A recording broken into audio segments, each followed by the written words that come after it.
when the last dragons were gone, when the throne was broken, when the Red Keep stood over a city full of ash and memory. Many believed the story of House Targaryen had finally come to its end. Yet old blood does not fade so easily.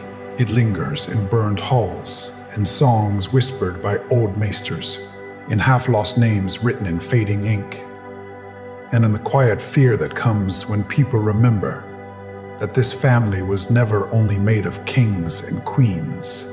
It was made of children who were forgotten, daughters who were locked away, princes who were almost great enough to save the realm, and dreamers who walked so close to fire that even history could not hold them without pain. If you listen closely, after the roar of Daenerys in the fall of King's Landing, you can still hear other Targaryens breathing in the dark, waiting for their stories to be told at last. Rhea Targaryen, Sarah Targaryen, Baelor Targaryen, Elena Targaryen, Aegon the Targaryen. Aegon doth follow the loudest names. We do not ride with conquerors beneath bright banners, and we do not stop beside the tales that every fan already knows. Instead, we move deeper into the long night of Targaryen history, where grief is softer, mystery is thicker, and the most haunting truths are often carried by those who never truly sat upon the throne. These are stories of a girl taken by an old dragon to a place no living soul should see, of a princess who fought the shape of her cage until she built herself a life across the sea, of a noble prince who may have been the best ruler the realm never had, of a forgotten royal woman who shaped kingdoms with wit instead of steel, and of a boy called Egg, whose kind heart led him toward one of the saddest fires in all of Westeros. So let the world grow quiet, let the torchlight dim, and let the old line of the dragon open before us once more. Rhea Targaryen, Sarah Targaryen, Baelor Targaryen, Aenor Targaryen, Aegon the Targaryen, Aegon the Targaryen, the child Rhea Targaryen left behind. Rhea Targaryen was born into loss before she was old enough to know the shape of it. She came into the world as the daughter of Prince Aegon, the uncrowned son of King Aenys and Princess Rhaena, a woman whose own life would soon become a storm of grief, anger, and wandering. Rhea had a twin sister, Rhaella, and like so many children born in the shadow of power, she grew up in a world where love was always mixed with danger. Her father died young, slain during the cruel days of Maegor, and her mother was drawn into a life she did not choose. The child that remained was carried through royal halls like a piece in a game played by adults who spoke of crowns, blood, and duty.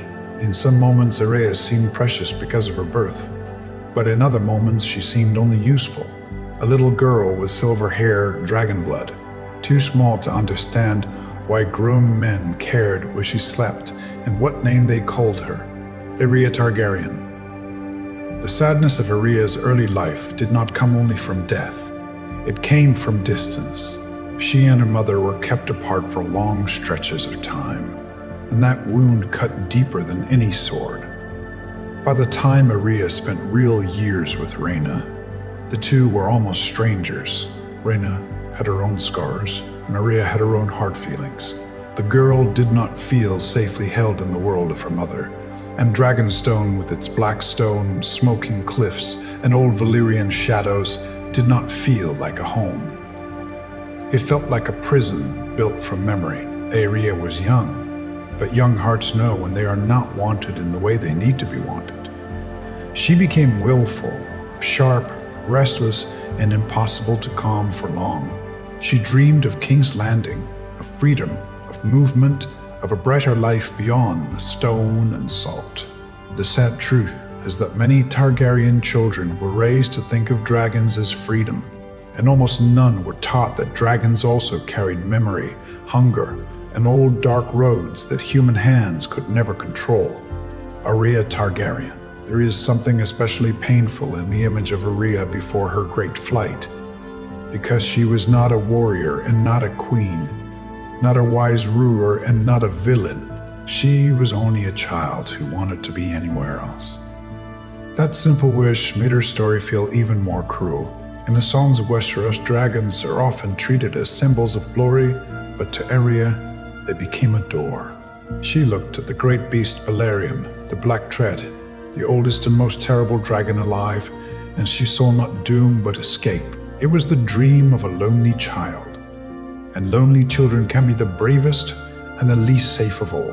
When no warm hand is close enough, even the mouth of darkness can begin to look like a road home. Arya Targaryen. Arya Targaryen. And the dragon who remembered home. One day Arya vanished, and with her vanished the riderless legend of Balerion. It happened near the end of a long, unhappy season on Dragonstone, where the princess had grown tired of warnings and walls. No guard could stop her once the wish inside her became stronger than fear. She climbed onto the back of the greatest dragon the realm had ever seen, and the beast rose into the sky. To anyone who heard the tale later, it may have sounded almost like a wonder. A small, silver-haired girl, proud and fierce, flying off on the black dragon of old Valyria. But this was no shining adventure. Arya did not have the skill to guide such a creature where she pleased, and Balerion was not some young dragon eager to obey. He was ancient. He had seen kingdoms fall.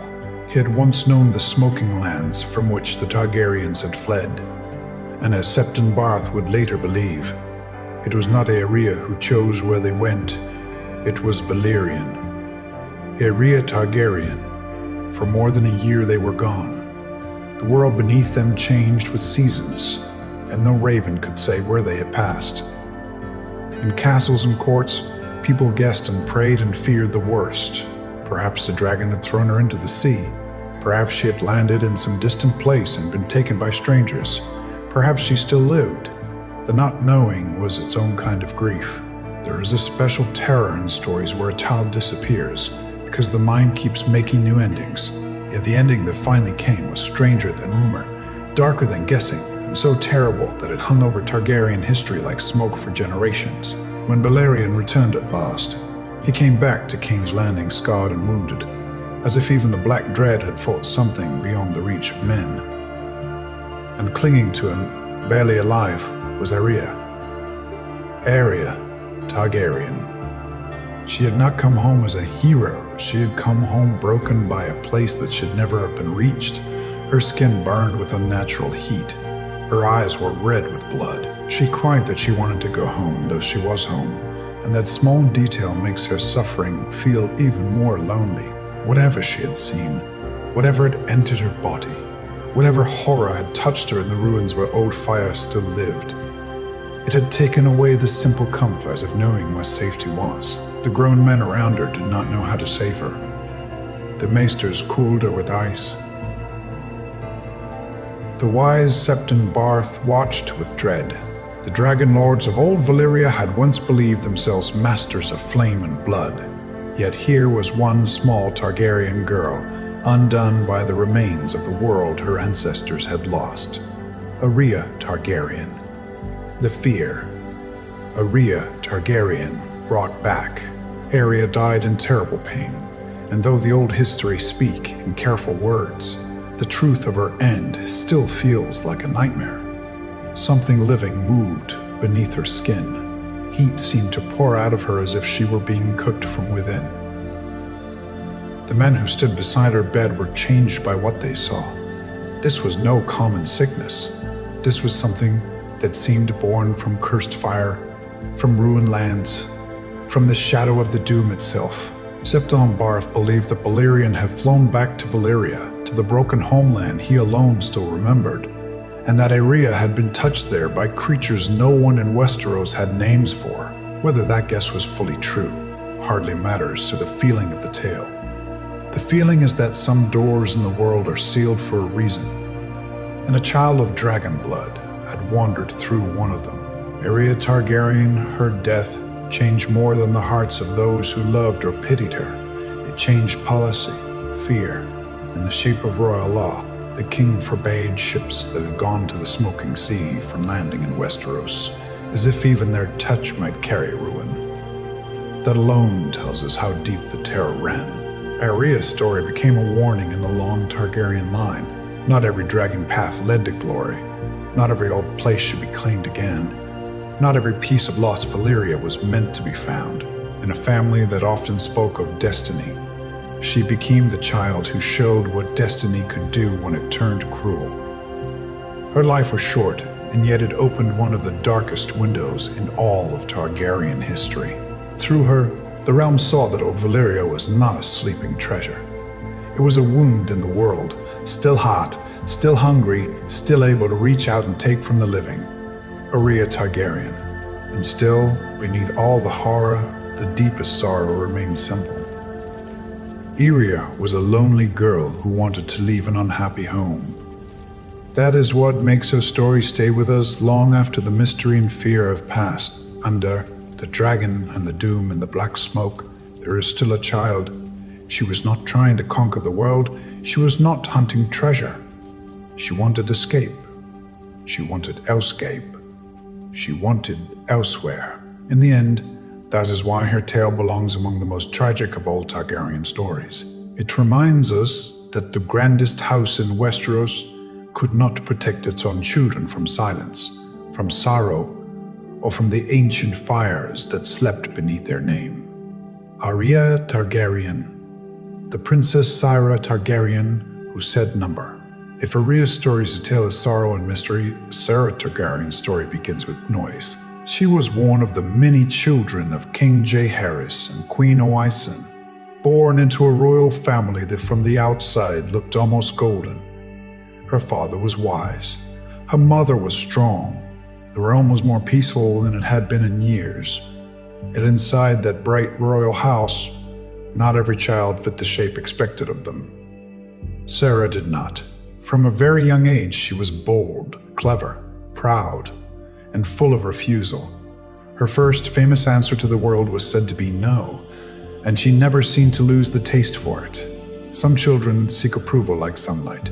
Syra sought edges. She pushed rules simply to see whether they would bend, and when they did not, she pushed harder. Syra Targaryen. She grew into a girl who could charm almost anyone for a while. She was bright enough to know how people worked, and bold enough to use that knowledge. But charm without care can become cruelty, and Syra's younger years were marked by jokes and acts that left pain behind them. She played hard, laughed loudly, and too often treated gentler hearts as toys. In another sort of family, perhaps she might have been guided with patience into wisdom, but royal households are not easy places for difficult daughters. Every flaw is watched. Every rebellion becomes a public wound. Every bitter spirit that cannot be ruled begins to feel like a threat. Her father saw disobedience and danger. Her mother saw a child she hoped might yet be turned toward better things. Syra herself saw the cage before either of them admitted it was there. Syra Targaryen. In stories about the Targaryens, there is often a moment when family love and royal power stop moving in the same direction. For Syra, that moment came again and again, in little clashes that built toward a greater break. She wanted laughter, attention, and freedom. The court wanted grace, obedience, and the right kind of marriage. She wanted to choose the shape of her own life. The throne wanted to choose for her. This old struggle would return many times in the history of House Targaryen, but Syra lived it in one of its earliest and rawest forms. She was not content to smile and wait. She wanted the world now, and she wanted it on her own terms. In a gentler age, she might have become only a scandal. In a royal one, she became a problem. The crown thought it had to solve. Syra Targaryen, the Knight of Shame and Steel. For Syra Targaryen, the turning point in Syra's life came with a scandal that cut through the court like a blade. The details spread through halls and whispers, and once they began to move, they could not be called back. Syra and her companions had crossed lines that the crown and the faith could not ignore. For many in the court, it was a tale of improper games and reckless desire. For the king, it was disgrace. For Syra, it may have felt like the moment private freedom became public judgment. The difference mattered. But power belonged to those who ruled the story, and Jaehaerys ruled it with the force of a father and a king at once. Sara Targaryen. The matter grew even bloodier when Sir Braxton Beesbury, one of the young men tied to the scandal, stood against the king. Jaehaerys fought him and killed him. That act tells us much about the hard core inside the old king's wisdom. He could be fair, even kind, but when wounded in pride and family honor, he could also be iron. Sarah stood in the blast of that fury. A daughter's rebellion had become a father's humiliation. And in royal houses, humiliation is rarely answered with mercy. The punishment that followed was harsh. Sarah was sent away to the faith at Old Town, meant to be remade through silence, prayer, and obedience. It was, in truth, a different kind of prison. Sara Targaryen. Yet if the king believed he could break Sara by locking her into holy quiet, he had never truly understood his daughter. Some hearts bend when all doors close. Others become sharper. Sara escaped. She fled across the sea to Lys, where the rules of Westeros lost some of their power, and where beauty, wit, and boldness could be turned into coin. It is easy for later tellings to paint her as only shameless or only wicked, but the truth is more human than that. She had been judged, caged, and cast off by the world that made her, so she built another world. It was not a world her mother would have chosen for her, nor one the singers of the court would praise, but it was hers. In that choice, Sara became one of the first Targaryen women in the histories to say with full force that if the realm would not make space for her, she would make space somewhere else. Sara Targaryen. Sara Targaryen. Across the narrow sea, in Lys, and later in Volantis, Sara made a life that would have shocked the lords and septons of Westeros, but it was a life built with skill. She was no longer a princess in the way the Iron Throne understood the word. She was not seated in silk beneath a crown. She was not carried by duty. Yet she learned to rule in a different way. She learned how desire moves men, how money changes safety, how a woman alone in the world must build her own walls if she wishes to keep standing. In time, she became the owner of a famous pleasure house in Volantis. That detail is often told with a sneer, but hidden inside it is the truth of survival. Sara did not vanish into ruin. She adapted. She took what had been used to shame her and turned it into power. Sara Targaryen. Even so, exile is never clean freedom. The sea is wide, but blood is wider. Queen Alysanne still cared, even when the king forbade soft contact. Letters, rumors, and worry crossed the distance in secret or in spirit. Jaehaerys, for all his anger, could never wholly silence the ache of what had happened. Sara remained the daughter who would not return, the womb that never closed. When the Great Council later met to decide the succession, 3 of Sara's bastard sons appeared to press claims of their own. Sara herself did not come, but her absence said as much as her sons did. She did not beg the realm that had cast her out. She did not bend her knee before the father who tried to erase her shame with silence. Her blood came to the council. But Sara stayed away, almost like a ghost, and no longer cared to knock at the gate of her old home.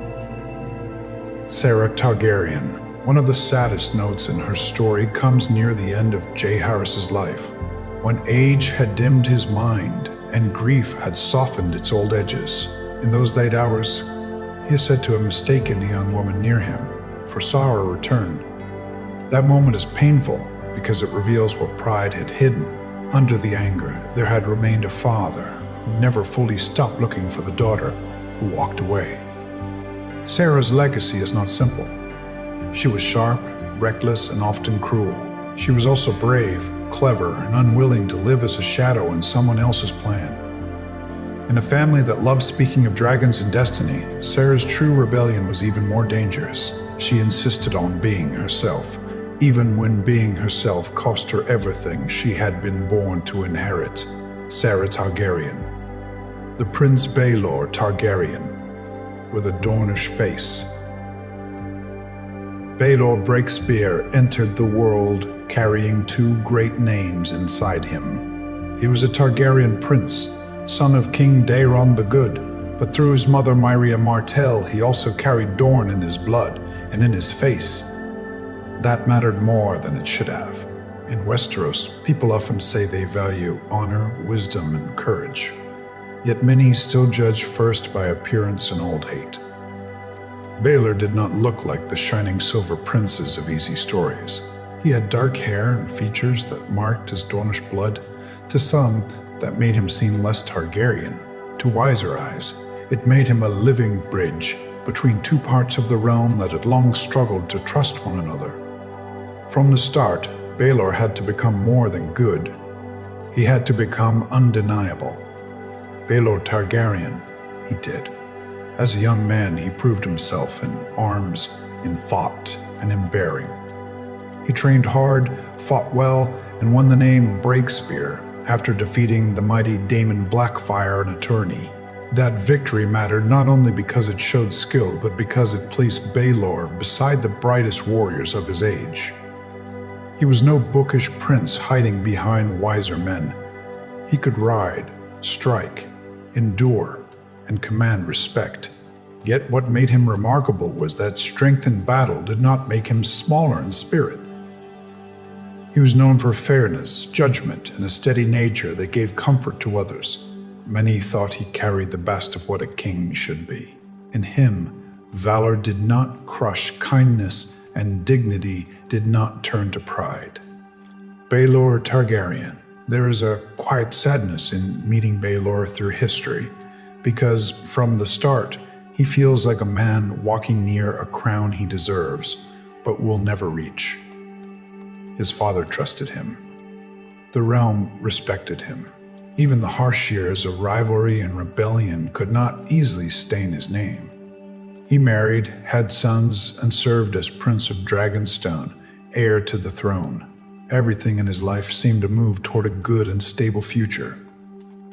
And perhaps that is why his loss later feels so deep. Tragic figures are often broken people moving toward ruin. Baelor is not like that. He is something far rarer in the histories of Westeros. He's a good man moving toward greatness, and that kind of fall always echoes longer. Baelor Targaryen. Baelor Targaryen. Baelor Targaryen. At court, when the first Blackfyre rebellion tore through the realm, Baelor showed the kind of strength that turns princes into legends. The war was born from blood claims, pride, and divided loyalties. Daemon Blackfyre was beloved by many, strong and bright as any storybook hero, and the realm split in fear and hope around him. In such a war, victory did not belong only to the side with the better claim. It belonged to the side with the wiser hands. Baelor proved himself one of those hands. At the Red Grass Field, he helped lead the forces that struck the rebels from behind, breaking their strength at the very moment it mattered most. His brother Makar formed one hard edge of the royal hammer, and Baelor helped bring down the other. The battle ended not just because men fought, but because Baelor understood when and where to strike. Baelor Targaryen. After war, he served at court with the same calm strength he had shown in battle. As hand of the king and protector of the realm, Baelor became the kind of royal figure small folk and lords alike could believe in. He did not seem ruled by vanity. He did not delight in cruelty. He was wise enough to know that power should steady a kingdom, not feed on it. Those around him were not always so balanced. The court of his father contained sharp minds, bitter rivals in the long shadow of future struggles. Yet Baelor stood out because he did not need darkness to seem strong. He seemed strong because others felt safer when he was near. That is a rare gift in the world of Westeros, where fear often passes for authority. Baelor Targaryen. His reputation spread beyond titles. He was called the heart of chivalry and the soul of wisdom, words that might sound too polished if they belonged to a flatter man. But Baelor's life gives those words weight. He was not perfect, and no prince could please every side in such a divided age. Yet many believed he would have made a truly great king. That belief is his glory and his sorrow. The better he appears in memory, the sharper the grief becomes. We do not simply remember Baelor as a prince who died. We remember him as a future that slipped away while the realm was still reaching for it. Baelor Targaryen, the trial at Ashford, and the fall of Baelor Targaryen. The tale that fixed Baelor forever in the hearts of readers and singers came not on a battlefield of thousands, but at a tourney field, in a matter that began with insult, pride, and the courage of one hedge knight. At Ashwood Meadow, the young Sir Duncan the Tall found himself trapped in a deadly struggle against Prince Aerion, Baelor's own nephew, a cruel man wrapped in rank. The matter might easily have ended with silence and injustice, as so many such matters do in royal lands. But Baelor listened. He believed. He did the most dangerous thing a high prince can do in a corrupt moment. He chose what was right over what was easy. Baelor Targaryen. When Duncan demanded a trial of 7, Baelor stood with him. This choice mattered not only because it saved one man, it mattered because it showed the full measure of Baelor's soul. He would not hide behind family loyalty when family was wrong. He would not let rank crush truth. He entered the fight knowing well that he risked injury, scandal, and deeper division inside his own royal house. Yet he rode out anyway. That act reveals more about his nature than any title could. Some men are called noble because they are born high. Baelor was noble because when tested, he acted with honor even against his own blood. Baelor Targaryen. The trial was won, but victory carried poison in it. During the chaos of the fight, Baelor was struck a fatal blow to the head by the mace of his own brother Maekar. It was an accident. One of those terrible accidents history cannot soften, no matter how often it is retold. Baelor died soon after, and the loss ran through the realm like cold water. He died not in disgrace, not in folly, but while defending justice for a low-born knight no one powerful had needed to protect. That detail matters. His last great act was not for a crown, not for pride, not for conquest. It was for fairness. In death, as in life, he showed the kind of ruler he might have been. Baelor Targaryen. His legacy only grew sadder with time. His sons did not live long to carry him forward, and the Targaryen line moved on through harsher men and more troubled years. That is why Baelor Breakspear remains so haunting. In a family crowded with fire and madness, he feels like a branch that might have bent the whole history of Westeros toward something kinder. He was not merely a prince who died too soon. He was the measure of what was lost when he did. Sometimes the most tragic royal tale is not of a bad ruler who fell. It is of the good ruler who never got the chance to begin. Baelor Targaryen, the maiden in the locked tower, Aelena Targaryen. Aelena Targaryen was born in the quieter age of the dynasty, but quiet in Targaryen history never meant simple. She was the youngest child of King Aegon III and Queen Daenerys Velaryon, a princess with beauty, wit, and a strong living spirit that did not fit easily into narrow walls, yet walls would define her youth. When her brother Baelor became king, his deep and fearful piety led him to shut his sisters away inside the Maiden Vault, a beautiful prison within the Red Keep. There they were kept from men, from danger, from temptation, and from life itself, all in the name of holiness. Of the sisters held there, Aelena may have suffered one of the strangest fates because she was not born for stillness.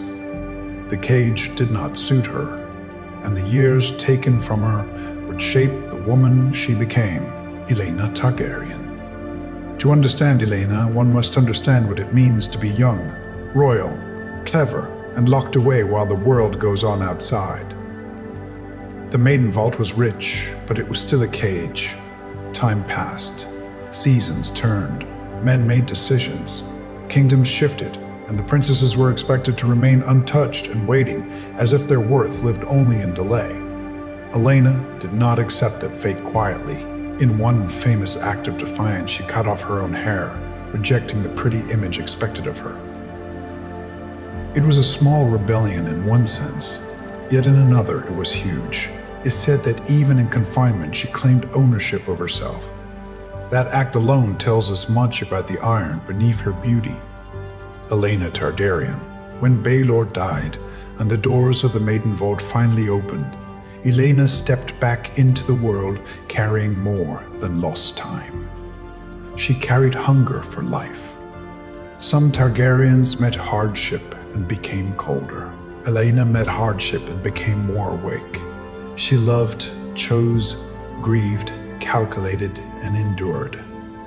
Her story is not driven by one great battle or one monstrous dragon. It is shaped by smaller powers that often decide the true course of kingdoms.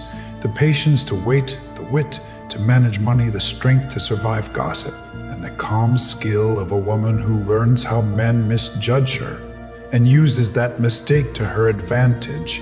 Olenna Targaryen. Olenna Targaryen, and the love she could not keep. For all her sharpness, Olenna was not untouched by deep feeling. The great love of her life was her cousin Ellen Balerion, the famed Oakenfist, a man of the sea, with the kind of daring that could stir a caged heart back to full life. Their bond gave Olenna something the Maiden Vault never could, the sense that the world might still open wide before her. She bore him twins, John and Jane Waters, children of love but not of lawful marriage. That detail placed her in the hard middle ground so many noble women knew well. Men might roam, desire, and err with far less cost, but a princess carried scandal in her body. What for a man might become a proud secret could for a woman become a mark others used to narrow her future. Olenna Targaryen. Olenna's hope of shaping a life around love did not hold. Alan was lost at sea, and with him went one possible version of her future. That loss sits quietly in her story, but it matters. It reminds us that strong women are not made only by skill and pride. They are also made by surviving the moments when the heart reaches outward and finds only absence. Olenna did not fall apart when that happened. She adapted, as many Targaryen women had to do, yet the sadness stayed beneath the surface. The great love of her life became part of the long list of things she could not fully keep. Olenna Targaryen.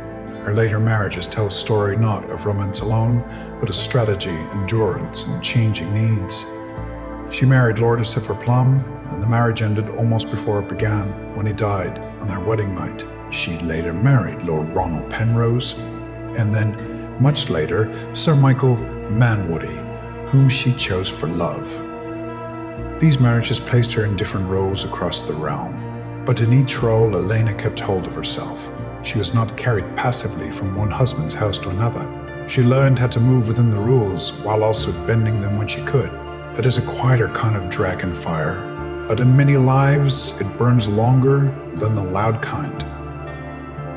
Olenna Targaryen. The weight of gold in the hands of Olenna Targaryen. What truly sets Olenna apart from many better-known Targaryens is that her power was not based on dragonfire, swordplay, or prophecy. It was based on competence. During her marriage to Ronald Penrose, who served as Master of Coin, it became widely known that Olenna herself had the sharper mind for numbers and management.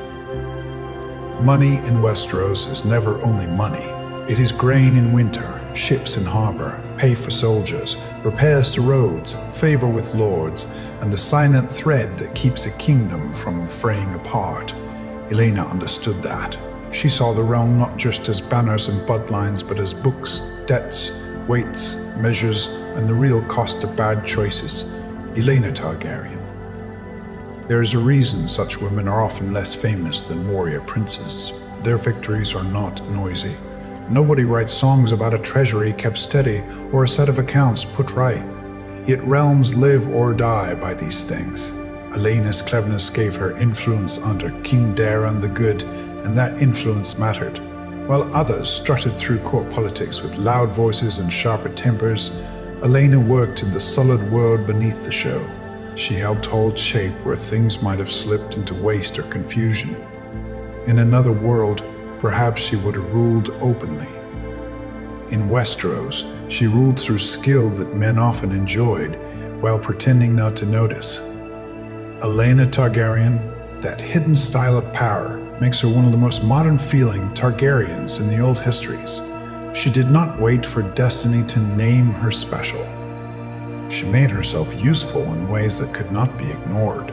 She knew that crowns often rest on the labor of people history barely remembers, and she refused to be one of the helpless forgotten. Even the way she lived after bearing many children shows her practical will. After her seventh child, she is said to have decided that was enough for the gods and enough for her. It is a simple detail, almost humorous, and yet it reveals the same steady mind seen all through her life. Elena understood limits. She understood choice. She understood that a woman who never claims any boundary for herself will soon have none left. Elena Targaryen, the quiet branches of Elena Targaryen's legacy. Elena's story spreads outward in softer ways than the tales of conquerors, but it spreads far. Through her line came branches that reached into later corners of Westeros and beyond. Her son, Viserys Plum, became an ancestor of the Plum line that would one day lead, in a distant turn, to Brown Ben Plum, a sellsword captain with a trace of dragon blood. Through her bastard son Jon Waters came the Long Waters line, still present in the Crown lands generations later. These details may seem small beside wars and dragons, yet they speak to a larger truth. The Targaryen family did not shape history only through kings. It shaped history through daughters, through side branches, through overlooked lines that kept carrying old blood into new centuries. Elena Targaryen. What makes Elena unforgettable is not one bright moment, but the whole pattern of her life.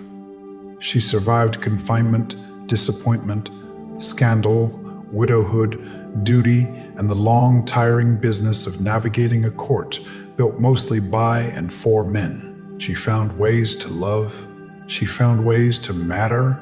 She found ways to keep her own voice. In many stories, power is shown with dragons overhead and steel in hand. Elena offers another lesson. Sometimes power is a woman walking out of a locked chamber and refusing ever again to be only what the lock imagined. Elena Targaryen, and perhaps that is why her tale feels so rich for a quiet telling at the edge of night. She is not the flame that blinds. She's the lamp that lasts. In a family full of blazing rises and terrible falls, Elena endured. She turned pain into poise, wit into influence, and private grief into a life that left marks on the realm long after louder names had faded. She reminds us that history often underestimates the women who keep its deeper gears moving, even while it crowns the men who only appear to turn the wheel. Elena Targaryen, the boy called Aegon Fee Targaryen. Long before he was King Aegon V, he was just Egg, a prince with a shaved head, a stubborn streak, and a place beside a towering hedge knight named Duncan the Tall. He was not expected to be king. He was a younger son in a crowded line, far from the center of power. That accident of birth changed everything. Because he was not raised with the same heavy certainty of rule, he was allowed to move through the realm in a more human way. As Duncan's squire, he rode dusty roads, slept in rough places, met common people face to face, and saw the Seven Kingdoms not from a throne, but from the ground. Few Targaryen princes ever learned so early what hunger looked like, what unfair lords could do, or how small folk bent under burdens set by men who never looked them in the eye. Aegon V Targaryen. Those years shaped him more than any crown later could. Egg was clever, proud, and sometimes rash, but he also had a softness, rare in royal lines. He could be moved by suffering. He could be angered by injustice. He could imagine a better world without first needing to ask whether the great lords would like it. That is the beautiful and dangerous thing about learning the realm from below. Once you have seen ordinary people as real, it becomes hard to treat them as background. Aeg carried that lesson inside him all his life. Even when he became king, the boy by the roadside never fully disappeared, Aegon V. Targaryen. His rise to the throne was itself unlikely. Death, misfortune, and refusal cleared the path in a way no one could have planned, one after another. Closer heirs were lost or set aside, and when the realm held a great council to decide the matter, Aeg was chosen. By then he was a grown man, but the name Aegon still sat strangely on him. To some great lords, he seemed too familiar with common life, too touched by humble roads, almost half a peasant, by feeling if not by blood. Yet, that was exactly what made him different. He did not come to the Iron Throne thinking only of noble pride. He came thinking of fairness, burden, and the stubborn dream that a king might truly help the people who worked the land beneath all the banners. Aegon V. Targaryen. Aegon the Fifth Targaryen and the dream of a kinder realm. Once crowned, Aegon the Fifth tried to do something that sounds simple, but is almost impossible in the world of Westeros. He tried to make life better for the small folk.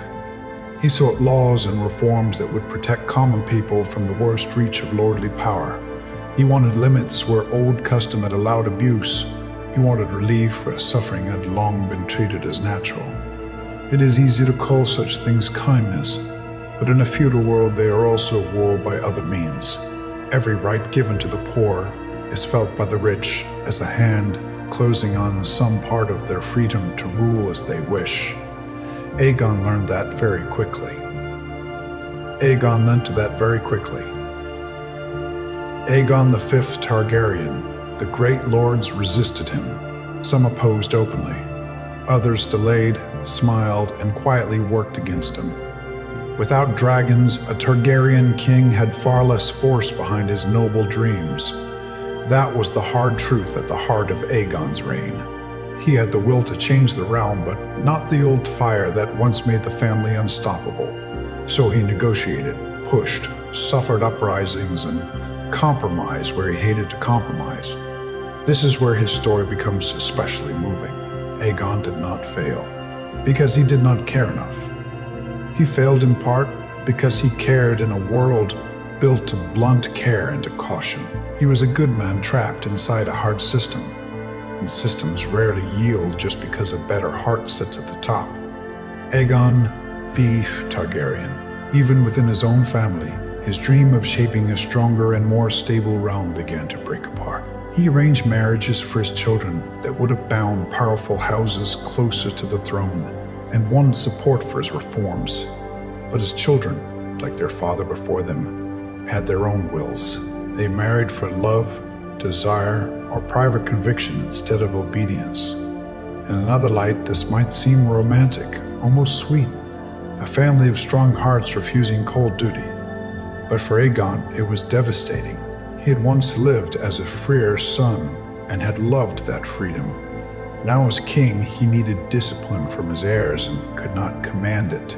His own life had taught his children to resist being used, and the lesson came back to wound him. Aegon the Fifth Targaryen. The family burden of Aegon the Fifth Targaryen. There is a quiet irony in Aegon's family life that makes his story feel deeply human. The same man who had once pushed against the weight of rank now found himself crushed by the needs of rank. He wanted his children to make marriages that served the realm. They wanted lives that felt real to their own hearts. Prince Duncan gave up his place as heir for love. Jaehaerys and Shaer chose each other instead of the matches planned for them. Other unions and refusals weakened the crown's careful web of support. Each time one promise broke, Aegon's political road narrowed. Lords who might have stood with him had less reason to do so. His reforms, already hard enough, became even harder. Aegon the Fifth Targaryen. This was not only a political problem, it was a father's sorrow. Aegon loved his children, yet he also needed from them what they would not give. One can imagine the ache of that contradiction. He knew what it meant to value the heart. He knew what it meant to choose life over cold arrangement. Yet a king does not get to remain only a father. The throne keeps asking for sacrifice, and often it demands that the people you love become pieces on a board you never wanted to set up in the first place. Aegon, more than many kings, understood the cost of that truth.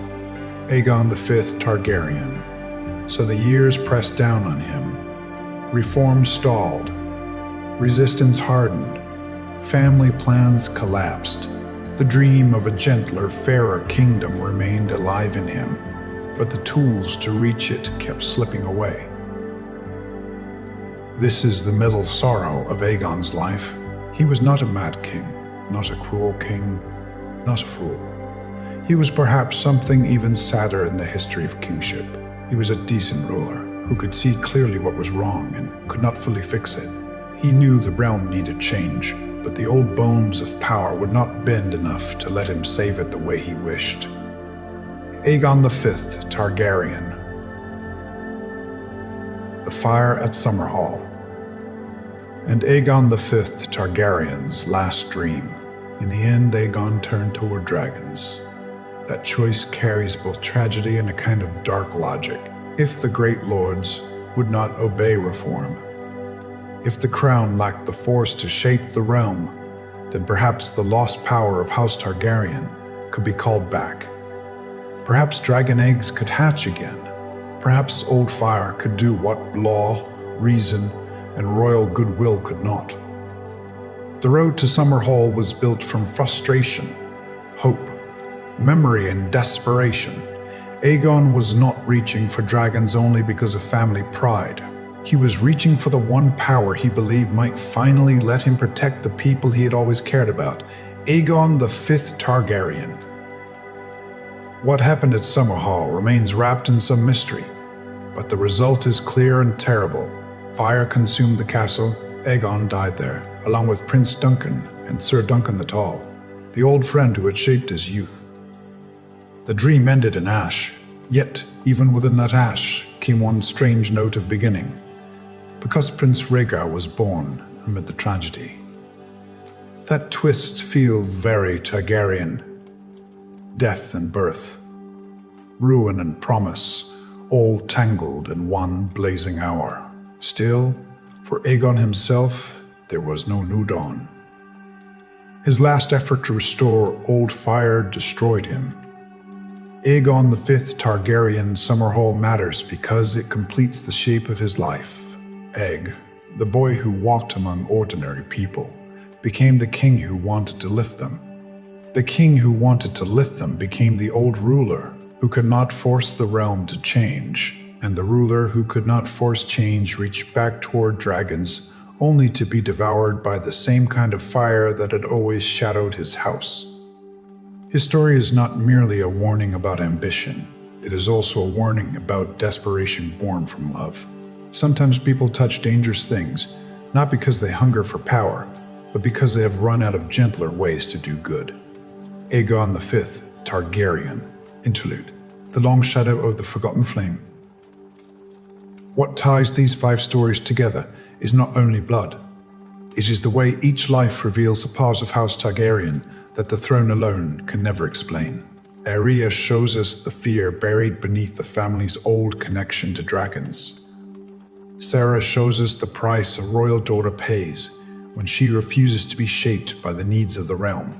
Baela reveals how much goodness history can lose in a single blow. Elena proves that hidden influence may outlast bright glory. Aegon shows how a kind heart can be pushed toward terrible choices by a hard and stubborn world. These are not side notes in a great dynasty. They are the pulse beneath it. Arya Targaryen, Sarah Targaryen, Baelor Targaryen, Elena Targaryen, Aegon V Targaryen. In the louder versions of Targaryen history, people often speak only of conquerors, mad kings, dragon queens, and civil war, but no great house is made only from its loudest storms. It is also made from the lonely child nobody could save, the exile who would not come home, the prince who died doing the decent thing, the woman who learned to move kingdoms with ledgers and will, and the reformer whose dream burned too hot at the end. To sleep beside these stories is to feel the dynasty as something more than spectacle. It becomes a family. And like all families, its deepest truths are often hidden in the members, most often left out of the song. Arya Targaryen Sarah, Targaryen Baelor, Targaryen Aelina, Targaryen Aegon, the Targaryen Aegon, the last quiet flame. So when people ask what came after Game of Thrones, the truest answer is not only what happens next in time, it is what opens backward in memory, after the last battle, after the broken throne, after Daenerys and Jon and the end of the Great War for the Living Crown. There remains a far older road through the House of the Dragon. Along that road, we meet Arya, who flew too close to the buried wound of Valyria and returned carrying terror in her small body. We meet Saya, who broke from her family not because she was weak, but because she would not live by rules that denied her own shape. We meet Baela Breakspear, who stood for justice and died before he could give the realm the reign it may have needed most. We meet Elena, who turned survival into influence, left her mark, not with wildfire, but with patience, wit, and staying power. And we meet Egg, who became Aegon V, a king who loved the small folk deeply enough to burn himself, trying to build a better world.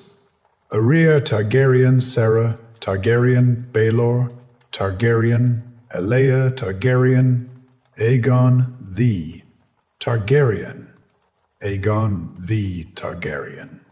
These Untold Targaryen stories matter because they change the feeling of the whole dynasty. They remind us that the blood of the dragon was never only about conquest. It was also about loneliness, rebellion, dignity, restraint, kindness, and the terrible cost of hope. Each of these forgotten lives leaves behind a different kind of ember. Arya leaves fear. Syra leaves defiance. Baelor leaves longing. Elena leaves endurance. Aegon leaves sorrow wrapped around love. Together they form a more complete truth than any single throne room ever could. House Targaryen was not simply a line of rulers. It was a house full of human hearts. And those hearts beat in many ways history nearly let us forget. Arya Targaryen, Sarah Targaryen, Baelor Targaryen, Aelena Targaryen, Aegon the Targaryen, Aegon the Targaryen. And now the road grows quiet again. The dragons fold back into shadow. The torches burn lower. The ruined castles sleep beneath their blankets of moonlight and mist. Yet somewhere in that silence, the old family remains, not only in its crowns and wars, but in its children, its daughters, its lost sons, its wise women, and its dreamers. That is the real echo after Game of Thrones, not the sound of one ending, but the whisper of many lives still moving beneath the ashes, asking softly to be remembered. Arya Targaryen, Sarah Targaryen, Baelor Targaryen, Aetongarian, Aegon the Targaryen, Aegon the Targaryen. If you want, I can now expand this into a true full-length YouTube documentary draft at the full 15,000 plus word target, or turn it into a slower, softer sleep story narration version with longer transitions and more calming bedtime rhythm. The story does not end when the names most people know have been spoken. In truth, that is often the moment when the deeper story begins. Once the loud thunder of kings and queens rolls away into the far hills of memory, smaller sounds begin to rise. There is the sound of a lonely child walking a cold hall. There's the sound of a proud girl laughing too loudly because she already knows the room is trying to close around her. There is the sound of a good man's armor shifting before he rides into a fight that honor demands and fate will punish. There is a soft rustle of paper and ledgers in a quiet chamber, where a forgotten princess helps hold the kingdom together, while others collect the glory. There's the crackle of one last royal fire in the dark, fed by hope, fear, and a dream that dragons might still answer. These sounds are softer than battle cries, but they last longer. They stay in the mind when the banners are gone. They drift through the old history of House Targaryen, like embers that never fully cool. And if we keep listening, if we let the night grow still enough, those embers begin to tell us more than the flames ever did. So now we continue. We move more slowly. We go deeper into each hidden path. We do not hurry because these stories were never meant to be rushed. This is not the bright tale of one ruler rising and falling in the space of a few loud moments. This is the long, quiet unfolding of 5 lives that each reveal a different face of the dragon. In one face, we find fear. In another, we find rebellion. In another, we find duty. In another, we find survival. In another, we find the heavy sadness of a kind heart trying to rule an unkind world. This is the part of Targaryen history that does not shout. It waits. It breathes. It wreathes. It watches from behind the better-known legends, and it asks for patience. Tonight, we give it that patience. Tonight, we return to the old blood and let it speak again. The child who wanted somewhere else. Arya Targaryen is one of the saddest children in all the long history of Westeros because almost every part of her life was shaped by other people's wars, other people's choices, and other people's grief before she was old enough to protect herself from any of it. She was born with the silver hair and old blood that made people around her speak of destiny. But destiny is a hard word to give a child when the adults in her world cannot even give her safety. She came into life as the daughter of Prince Aegon and Princess Rhaena, in a royal line already torn by fear and violence. Her father died young. Her mother lived through deep loss and a cruel marriage tied to Maegor. The realm itself was unstable. The very air around the Targaryens seemed full of smoke, tension, and wounded pride. In such a world, a child is rarely allowed to become simply a child. Arya was always somebody's heir, somebody's concern, somebody's reminder of what had been lost, or somebody's piece in the endless game of succession. Very few people seem to have asked what it felt like to be Arya herself. That question matters, because once we ask it, her story becomes even more painful. Arya did not grow in one steady home. She did not have the simple rhythm of a loving family life. She was carried through the aftermath of one of the darkest times in her house's history. Her mother, Rhaena, had her own wounds, her own fierce temper, her own long sadness.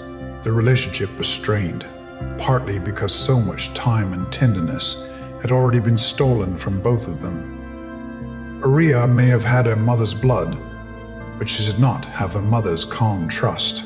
She lived close to greatness and power. Yet that closeness only made the emptiness sharper. It is one thing to be poor and lonely. It is another to live in castles and still feel unwanted, still feel trapped, still feel that the world around you belongs more to old sorrow than to your own future. When Arya was taken to Dragonstone with her mother, the island did not heal a restless spirit.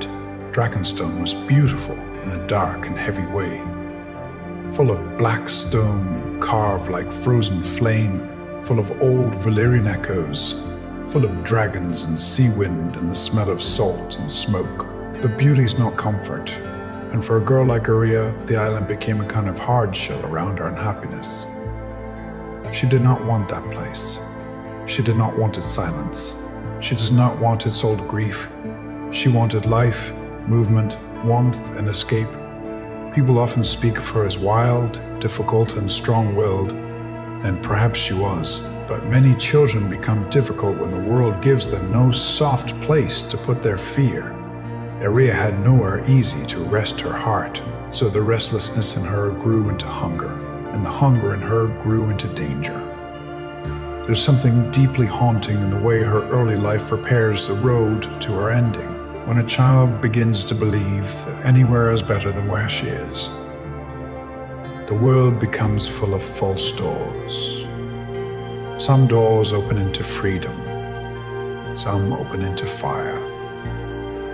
Arya was too young to know the difference. That is what makes her story hurt so much. She was not greedy. She was not cruel. She was not chasing some grand crown or hidden treasure. She wanted to get away. She wanted another place. She wanted a kind of home that perhaps she had never fully known. In the end, that simple wish carried her farther than any child should ever go. The Black Dragon and the Silent Choice. When people first hear that Arya mounted Balerion, the Black Dread, the image can sound almost heroic. It sounds like the beginning of a legend, a little silver-haired princess climbing onto the back of the greatest dragon in the world, the same beast once ridden by Aegon the Conqueror, and later by Maegor the Cruel. It sounds bold. It sounds bright. It sounds like the kind of tale that singers would love. But the real story does not glow. It darkens. Balerion was no young dragon ready to follow a child's uncertain wishes. He was ancient, scarred by time, shaped by memories older than most living men could imagine. He had known Valyria before the Doom. He had crossed seas. He had carried kings and monsters on his back. He was not simply a beast. He was a moving piece of old history, a great black memory with wings. When Arya climbed onto him, it is almost certain that she did not understand what she was touching. She saw a road out. She likely imagined King's Landing, excitement, the city, the court, something larger than the Black Rock prison of Dragonstone. But Balerion had his own memory, and memory can be stronger than command. That is why her disappearance carries such a chill. Arya did not fly off on a dragon she knew well and guide him with practiced hands. She vanished on a creature vast, ancient, and more tied to the vanished world of Valyria than to the hopes of any lonely child. She went up into the sky, and then she was simply gone. No one knew where she had gone, whether she still lived, whether she had fallen, whether the dragon had cast her away, or whether she had reached some far and strange shore. Time stretched. Days turned into weeks. Weeks turned into months. Seasons moved over the realm. The not knowing grew heavier with each passing moon. It is hard to overstate how cruel that kind of absence can be. In many sad tales, people know the wound. They bury the dead. They weep. They accept. But when someone vanishes, grief has no bed to lie down in. It walks. It circles. It keeps asking the same questions until the mind becomes tired of its own fear. Somewhere in those lost months, people at court must have stopped speaking Arya's name every day. That is what courts do. They move on. They replace fresh sorrow with new concern. But silence does not end pain. It only changes its sound. Somewhere, her mother still had to live with the thought that her daughter might be alive and suffering, or dead in some nameless place beyond help. Somewhere the dragon still flew beneath empty skies, carrying one lost child into the deepest dark of Targaryen memory. And then, after more than a year, Balerion came back. To Trine, that felt like a nightmare. When Balerion returned to King's Landing, he did not come back in triumph. He came back like a thing out of a nightmare. The Black Dread himself bore wounds, deep signs that even he had faced something terrible while away. If the greatest dragon alive could return scarred, what did that say about the place he had gone? And clinging to him, barely alive, was Arya. The girl who returned was not the child who had flown away. Her body was burning with unnatural heat. Her mind wandered in pain and fear. Her words were broken. She begged to go home even though she had already come home, which tells us something very sad about the state she was in. Whatever she had seen, wherever she had gone, whatever suffering had touched her, it had torn away her sense of safety and place. Her body had become the site of something dreadful and unknown. Those who tried to save her cooled her with ice and water, but the heat inside her seemed alive. The old histories tell us enough to understand the horror even without dwelling in every detail. Something moved beneath her skin. Something had entered her. Something from the old cursed world had come back in her flesh. This is the moment when the Targaryen dream of dragons turns fully into fear. For centuries, the family had built its greatness on dragonfire, on Valyrian blood, on the claim that they carried a special bond with ancient flame. Yet here was a Targaryen child destroyed not by an enemy army, not by poison in court, not by politics, but by the remains of the very world from which her house had once come. That irony is part of what makes Arya's story so powerful. The family that lived by fire could not protect one little girl from the oldest and darkest kind of fire, Septon Barth. One of the wisest observers of the age believed that Balerion had taken Arya to Valyria itself, to the ruined homeland, still smoking beyond the world of men. He believed that strange, horrible creatures from that accursed place had somehow gotten into her body. Whether every part of that guess was true matters less than what the story reveals. Valyria was not a lost treasure waiting to be reclaimed. It was a broken wound in the world, full of things too terrible for human life. Arya had gone there without meaning to, because the dragon remembered what the child did not. The road she thought led to escape had led into the grave of empire. When she died, she did not die as a princess in song. She died as a terrified child in pain, and that is the image that should remain. Not the dragon above the clouds, not the romance of flight, but the child at the end of it.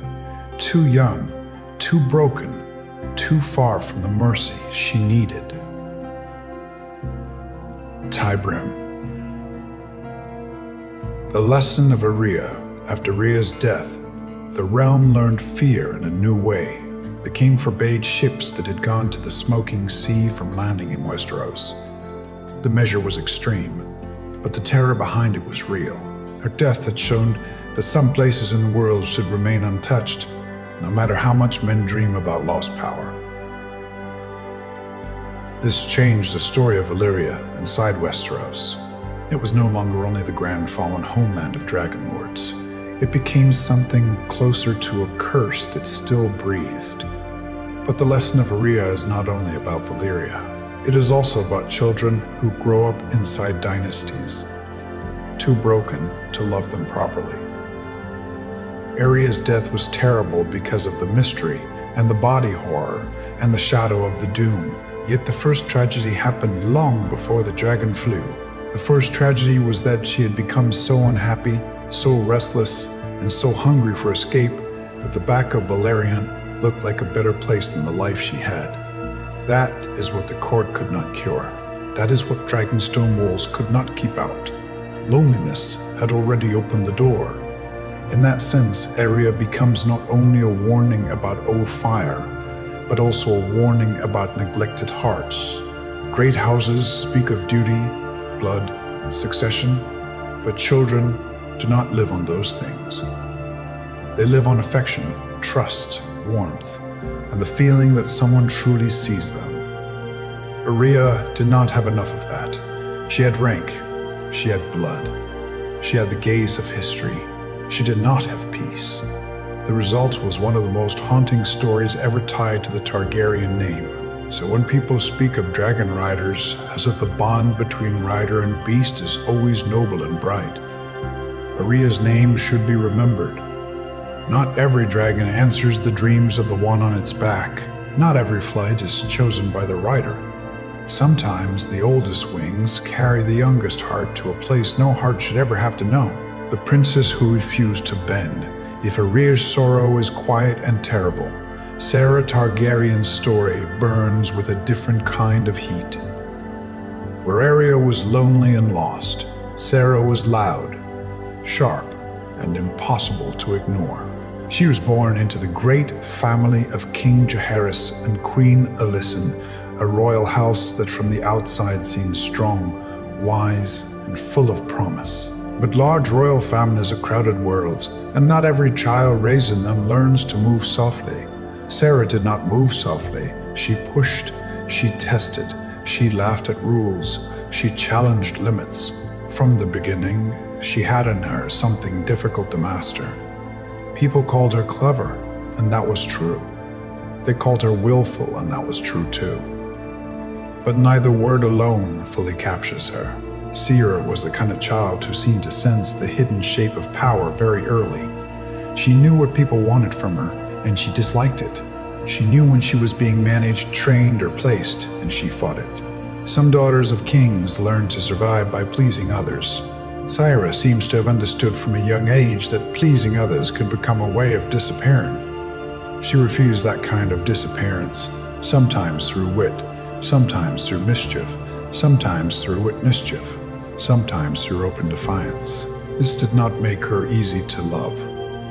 That is important to admit. Sarah could be cruel. She liked games, and not all of them were kind. She found weakness in others and sometimes used it for her own amusement. In the different child, these traits might have softened with guidance. In a royal household packed with duties, expectations, and watchful eyes, they often hardened instead. Each act of rebellion made the adults around her trust her less. Each act of punishment made her angrier. The circle grew tighter. And because she was a princess, her behavior was never merely private. Every flaw became public meaning. Every mistake became a sign of disorder. Every choice was judged, not only as a child's action, but as a threat to royal dignity. This is part of what makes Sarah's story so rich and sad. She was not simply a wicked daughter, and not simply a victim. She was a bright, difficult, badly matched child in a world that valued obedience more than understanding. And once the clash between her and the court became open, it could only end in exile or destruction. So Sarah and the Court of Masks. The court around Sarah was full of polished smiles, careful behavior, and the silent pressure that comes from knowing everyone is always being measured. In such a place, many people wear masks so long that they forget they are wearing them. Sarah saw the masks and seemed to hate them. She liked attention, yes, but not the clean, harmless kind. She liked pushing at the edge of shame and charm. She liked making people uneasy. There was power in that. To be a young woman in a court is often to be watched. Sarah found ways to watch back. Her trouble grew as she entered youth. Desire, curiosity, and vanity all mixed with her restless pride. Court friendships turned into dangerous circles of laughter and private games. The stories of her behavior shocked the world around her, but what they also reveal is that Sarah was already building a different life in her imagination, one where pleasure and choice belonged to her rather than to a husband selected by the crown. That idea alone was deeply threatening to a royal father like Jaehaerys. Kings can accept many things more easily than they can accept a daughter who refuses the terms on which her value has been arranged. The scandal that followed did not come out of nowhere. It was a result of many tensions finally bursting into the open. Sarah and her companions crossed lines that the court could not ignore. There were questions of sexual behavior, impropriety, and dangerous boldness. The details mattered less than the shame attached to them. For the king, this was not merely embarrassing. It was an open wound to the order of his family and his reign. Sarah, who had always played with limits, finally struck the one limit the court would answer with all its force. Yet even here, one must look deeper. Scandal in royal history often hides a simple truth beneath many moral words. Men feared what Sarah represented. She was a princess who wanted choice without waiting for permission. She was a royal daughter who did not accept that her body, her future, and her place in the dynasty belonged first to the throne. That made her dangerous long before anyone called her sinful. The scandal only gave that danger a public shape. The father's fury, King Jaehaerys, is remembered as one of the best Targaryen rulers, and in many ways he earned that name. He brought peace after chaos. He ruled with intelligence. He worked with Queen Alysanne to make the realm stronger. But wisdom in kingship does not always bring wisdom in fatherhood. When Sarah's conduct became known, Jaehaerys answered not with patience, but with wounded pride and anger sharpened by love, honor, and fear all mixed together. The deadly turn came through Sir Braxton Beesbury, one of the men tied to Sarah's scandal. The king met him and killed him. This act carries great weight in Sir's story, because it shows the terrible force of royal shame when it becomes personal. Jaehaerys was not acting as a distant lawgiver. He was acting as a father whose authority had been challenged, and as a king whose house had been embarrassed. The result was blood. For Sarah, this must have been a moment of absolute rupture. Whatever childish rebellion had come before, this was the moment when the full violence of power stood before her. One man died. Her future closed. Her father's love became inseparable from his control.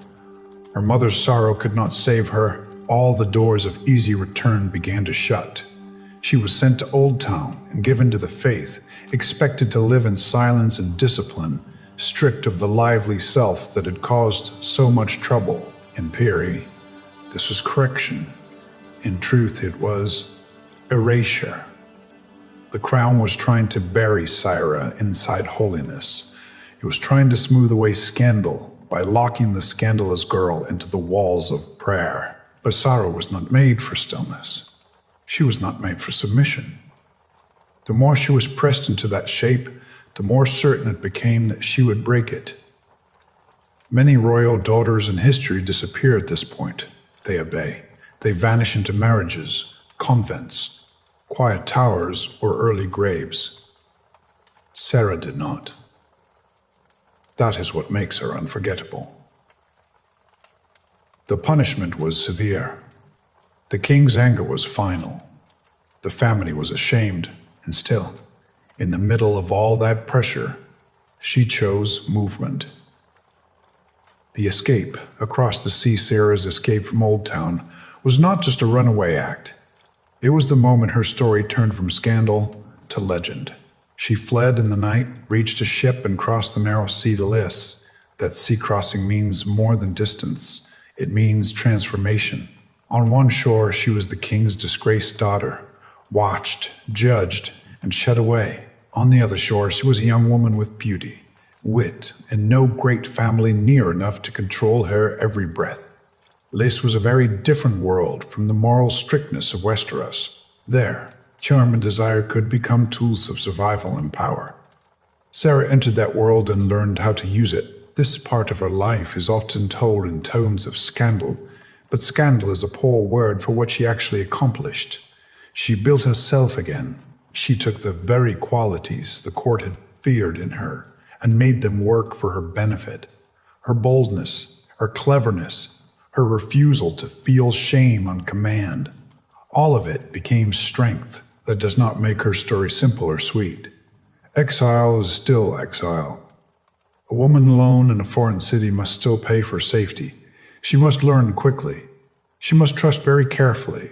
She must turn charm into shelter and intelligence into walls. Sarah did all that. In time, she moved on to Volantis and became the mistress of a famous pleasure house. People may judge that life, but judgment is easy from safe chairs and warm halls. Sarah survived. More than that, she prospered. It is striking that she did not crawl back to Westeros in tears. She did not beg for forgiveness and a lesser place at court. She chose the unknown over humiliation. She chose freedom over family. That choice cost her a great deal, but it also gave her something many royal women never had. It gave her authorship over her own life. The realm that had wanted to define her now had to live with the fact that it no longer could. The daughter who stayed gone. As the years passed, Sarah remained far from the family that had once shaped her. Yet distance did not erase blood. Queen Alysanne continued to care in her own way. The old pain between mother, daughter, and father never truly healed. This is one of the quiet tragedies beneath Sarah's fierce image. Defiance can look strong from outside, but even strong people carry old hunger in them. Somewhere beneath all Sarah's pride, one can imagine the child who had once wanted to be loved without being remade. The Great Council later brought her ghost back into the politics of Westeros. When the succession was in dispute, 3 of Cyrus' bastard sons came to press their claims. This is a remarkable detail. because it shows how bloodlines continue even when the person herself is pushed outside the story. Sarah did not return to stand before the lords of the realm. She sent no plea. She made no grand appeal. Instead, her existence echoed through her sons, who carried her blood into the heart of the question of who should rule. Her father, King Jaehaerys, grew old and frail. In his last days, his mind wandered, and he is said to have mistaken a young girl near him for Sarah. That moment is one of the most painful in the entire tale. Time had stripped away the certainty of anger. In the softness of age, what remained was longing. The daughter he had tried to erase from his house still lived somewhere inside his memory, not as scandal, but as loss. The old king, who had once answered her rebellion with steel and banishment, ended his days haunted by the image of her return. Sarah's legacy is hard to pin down because she does not fit a moral lesson neatly. She was not good in the easy way. Some forgotten royal women are later made good. She was not gentle. She did not quietly suffer. She caused pain. She fought those who tried to control her. She also survived a system that would have buried a softer spirit. She made a life in exile and refused to let shame define her. In that way, she stands as one of the most rebellious figures in the long line of the dragon. Not because she wanted a crown, but because she refused the cage. The prince people could believe in Baelor Targaryen, later called Breakspear, enters the history of his house like a beam of clean light through dusty air. In a dynasty crowded with beauty, violence, prophecy, pride, and tragedy, Baelor feels almost startlingly solid. He was the eldest son of King Daeron II and Queen Mairai Martell, and from birth he embodied the new bond between Targaryen power and Dornish blood. That alone made him important. He was not merely an heir. He was a living answer to one of the great political questions of his age, the question of whether Dorne and the Iron Throne could truly become one realm in spirit as well as in law. Because of his mother, Bealdor did not look the way some expected a dragon prince to look. He had darker features, and some fools saw this as a weakness. Westeros has never been free of narrow thinking, and even great houses can cling to childish ideas about what power should look like. Baelor answered such thoughts, not with complaint, but with excellence. He trained hard. He fought well. He carried himself with calm authority. If some wished to doubt him, they were forced to do so in the face of clear worth. He earned the name Breakspear after defeating Daemon Blackfyre in a famous tourney. The moment mattered because Daemon himself was the shining image of martial greatness in the eyes of many. To beat him was to prove that Baelor was not merely a court prince. He had the real strength to stand among the finest warriors of the realm. Yet what made people love and trust him was not just that he could fight, it was that he seemed to carry no cheap vanity with that power. He had the dignity of a man who did not need to prove himself every hour. This is why Baelor remains so beloved in memory. He represents not only skill, but steadiness. In a family often torn between brilliance and damage, he appears balanced. He was brave without being reckless, wise without being cold, royal without being proud in the uglier sense. He seemed to many like the shape a good king might take if the gods were generous. That hope is at the center of a story, and it is also the source of its pain. Trekspear at Redgrass, the first Blackfyre rebellion, was one of the great tests of the Targaryen line after the Age of Dragons. It was a war born from rival blood claims, charisma, resentment, and the dangerous romance of a challenger who looked every inch the heroic king. Daemon Blackfyre had great personal appeal, and many followed him, not only for politics, but because he seemed like the kind of man stories naturally gather around. In such a conflict, victory depended on more than law. It depended on men who could match legend with discipline and turn the tide at the right moment. Baelor was one of those men. At the Battle of the Redgrass Field, he played a major role in the movement that smashed the rebel forces. If Daemon embodied the dangerous beauty of rebellion, Baelor embodied the hard strength of lawful rule. that could actually survive.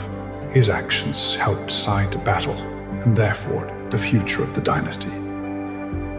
Yet even here, what stands out is that he did not emerge from war smelling of bitterness or bloodlust. He did what was needed, and then returned to the work of holding the realm together. War often ruins the men who fight it, especially the good ones. Something in Baelor seems to have endured cleanly through it. He remained respected not only by his own side, but even by those who could see his fairness. That rare kind of respect is not won with swords alone. It comes from character. He had the ability to fight hard without becoming hard all through. In the histories of Westeros, where so many victories poison the victor, that is almost miraculous. After the rebellion, Baelor's position as heir and statesman only grew stronger. He served as Hand of the King and Protector of the Realm. He became the kind of figure to whom people naturally turned in moments of uncertainty. In another world, a calmer world, that might have been the beginning of a great reign already taking shape before the crown even reached his head. But calmer worlds are rare in the Seven Kingdoms. The burden of being the best hope, there is a special sadness in being exactly what a kingdom needs when history has already decided you will not live long enough to give it. Baelor carried that sadness without knowing it. Around him, others struggled with rivalry, bitterness, and fear. The realm itself was full of old cracks, yet Baelor seemed capable of mending what he touched. He did not simply command loyalty through fear or glamour.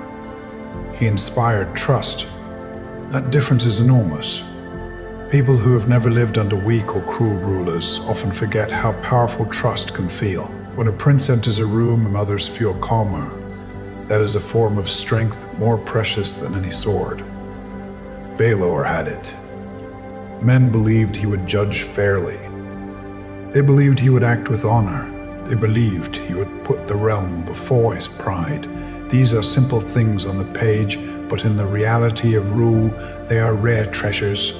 His marriage, his children, his service to his father, all seem to suggest a line, continuing in order and purpose.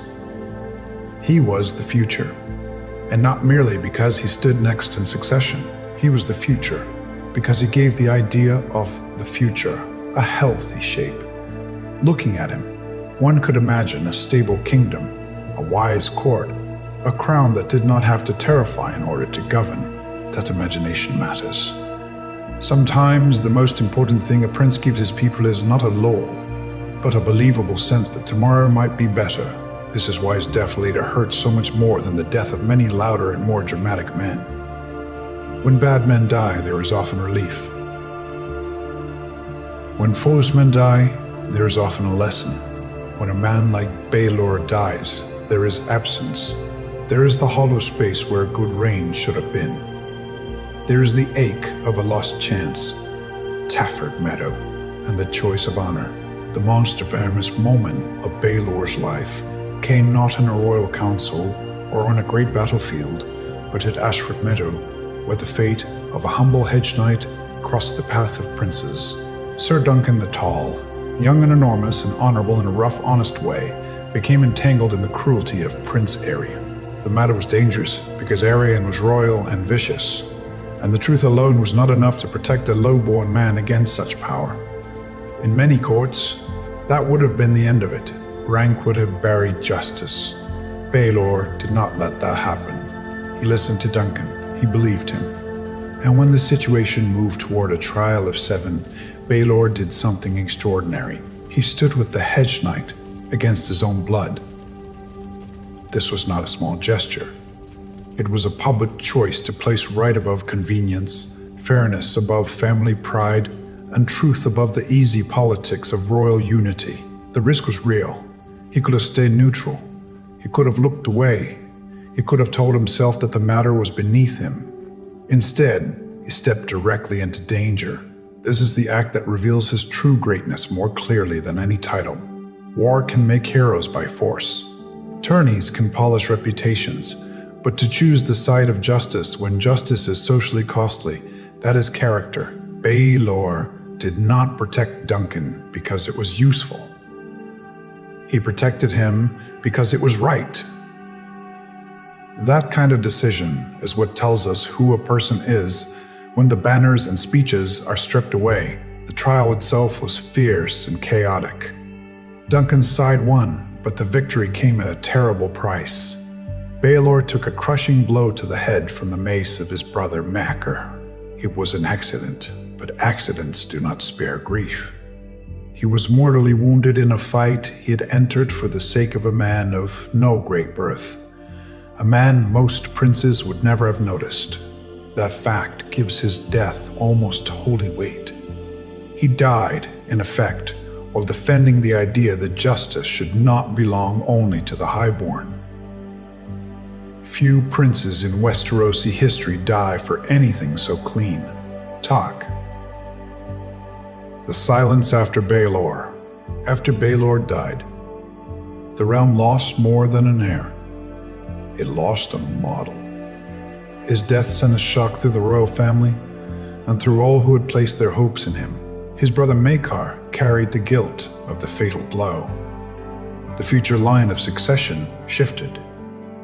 The whole shape of what might have been began to crumble. His sons did not live long enough to carry his promise forward. The great spring sickness later swept them away, and with them went the near line of Baelor's legacy. This deepened the tragedy. It was not only that Baelor himself died before ruling, it was that his branch, his direct hope, faded so quickly after him. A path that looked clear and good became closed. What remains then is memory.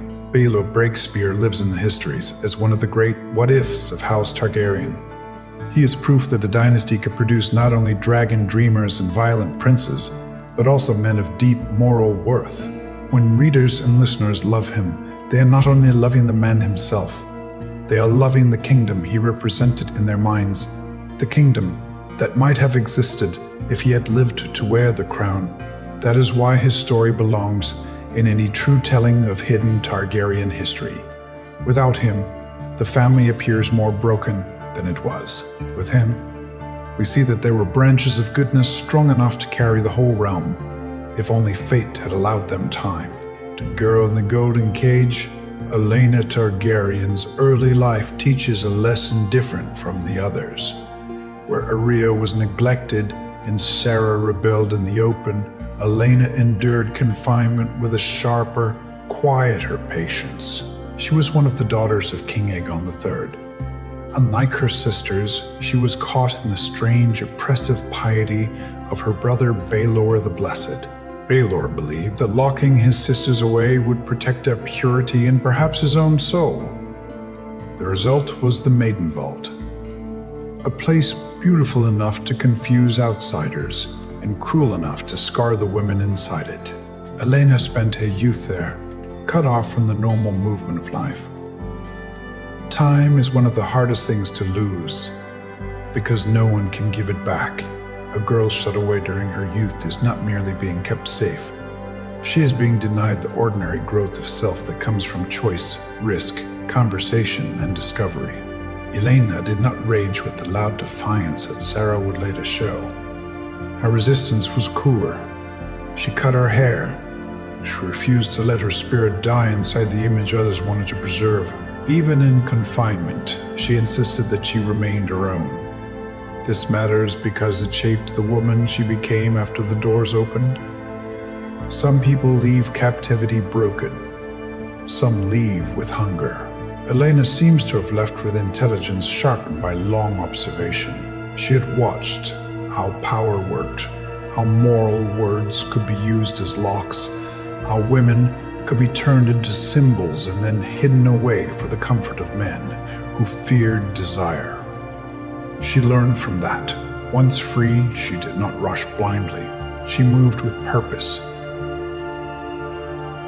There is also a quiet sorrow in imagining her young years. While other people lived, married, traveled, and made mistakes, Aelena waited behind elegant walls. The world came to her in fragments. News must have felt like weather passing overhead. That kind of life teaches patience, but it also teaches mistrust. If joy can be taken from you so easily, you stop believing it belongs to you by right. Perhaps that is part of why Elena later became so practical. She knew too well how unstable fortune could be. Dots. Love beyond the locked door. When freedom came, Elena stepped into the world with all the force of life long delayed. One of the most meaningful relationships in her life was with her cousin, Alan Valerian, the famed Oakenfist. Alan was a man of the sea, of action, of danger and renown. For a woman raised in confinement, such a figure must have felt like a door flung open to wind and sky.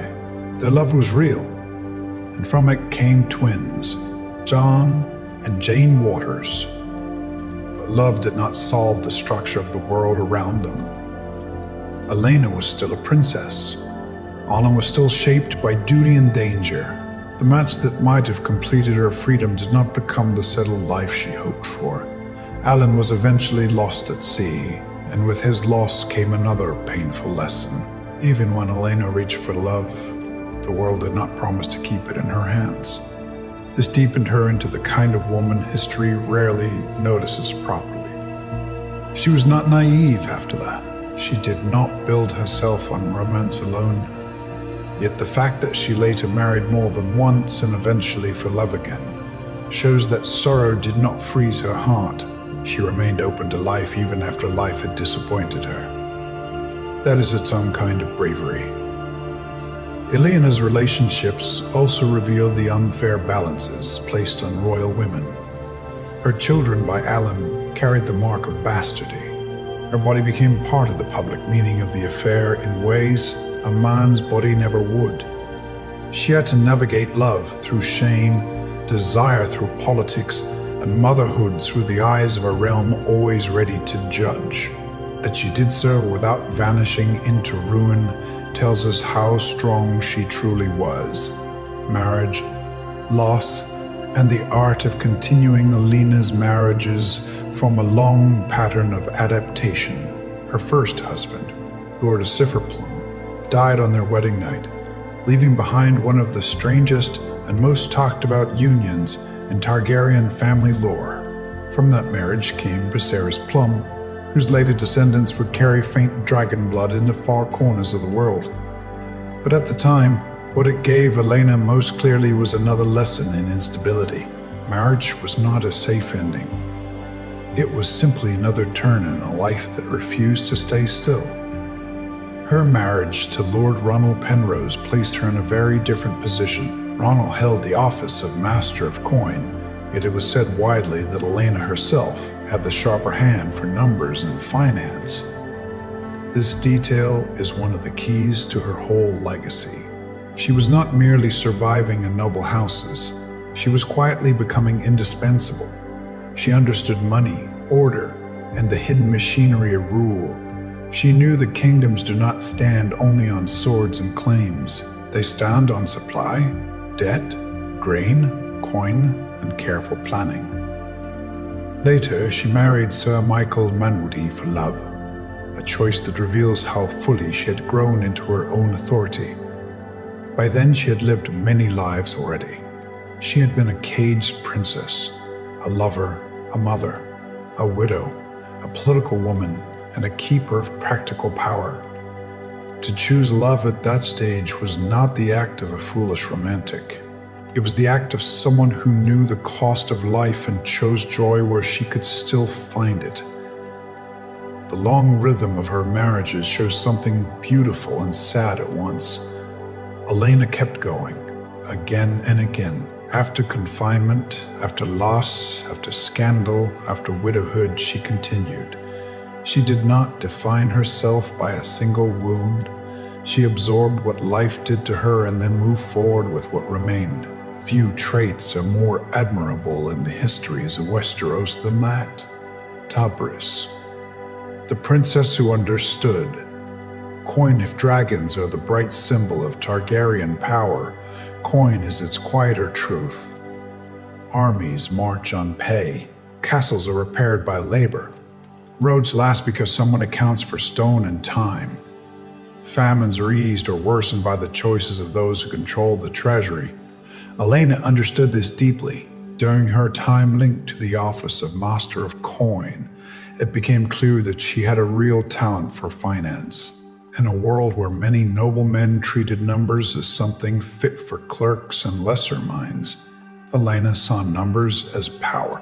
There is something almost meditative in imagining her at work, studying accounts, tracing patterns of spending, weighing losses against needs, seeing where waste could become strength. It is a very different picture from the dragon rider in the sky, yet perhaps it is closer to the truth of how realms survive.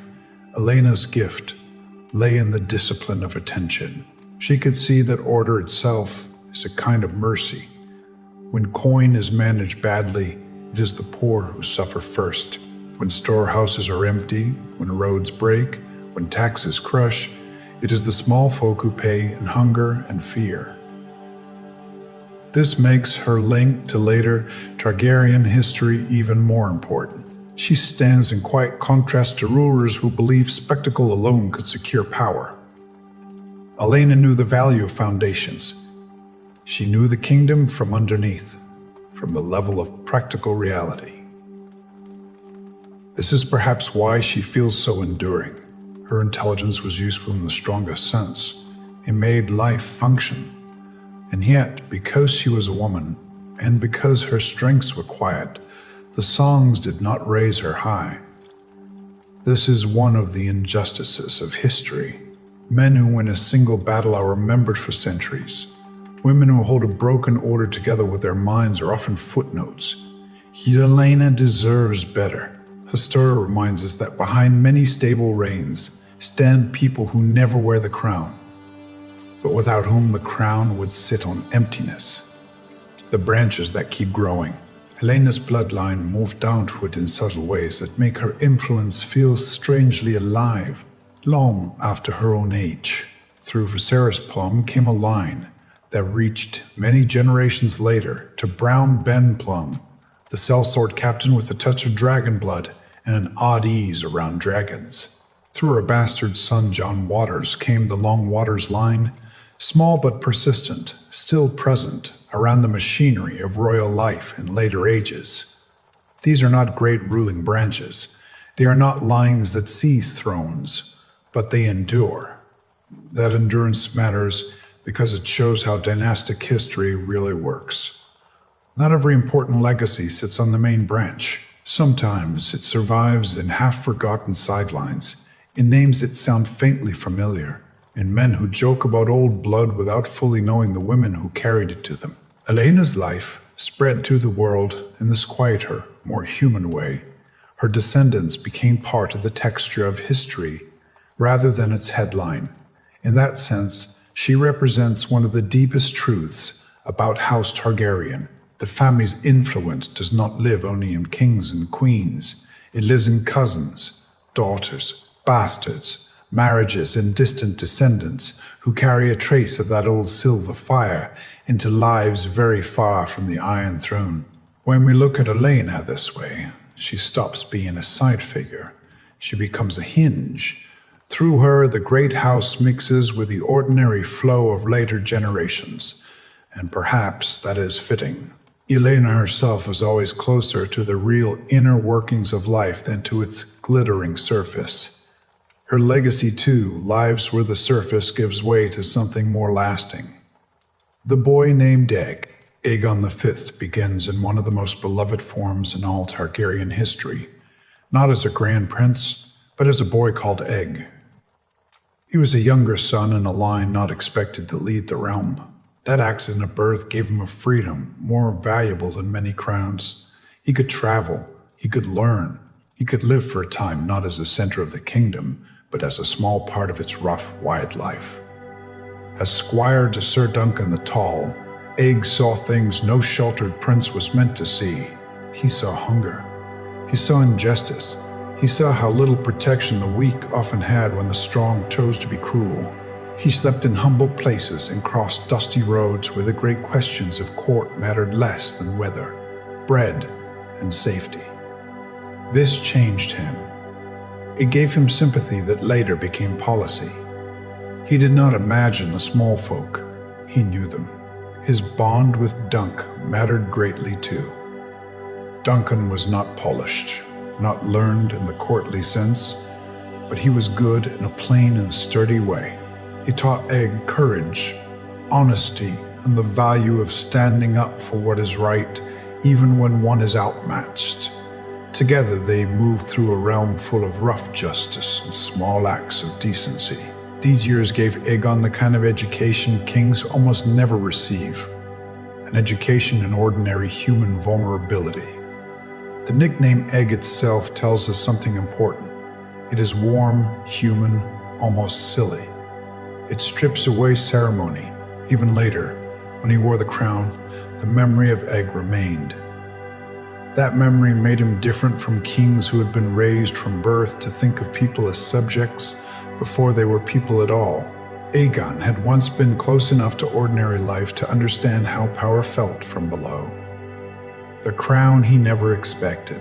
When chance, death, and the strange turns of royal fate brought Aegon to the throne, he did not step into kingship as a man who had spent his life waiting for it. He came as one shaped by roads and by a friendship with a hedge knight. That made him both promising and vulnerable. Promising because he cared about the common people more than most kings ever had. Vulnerable because caring is not enough to rule a harsh feudal realm. He became king through a great council after other claims had been passed over or lost. His accession itself tells us how uncertain the Targaryen line had become. Yet in Aegon, many people hoped to find fresh purpose. He was intelligent. He had heart.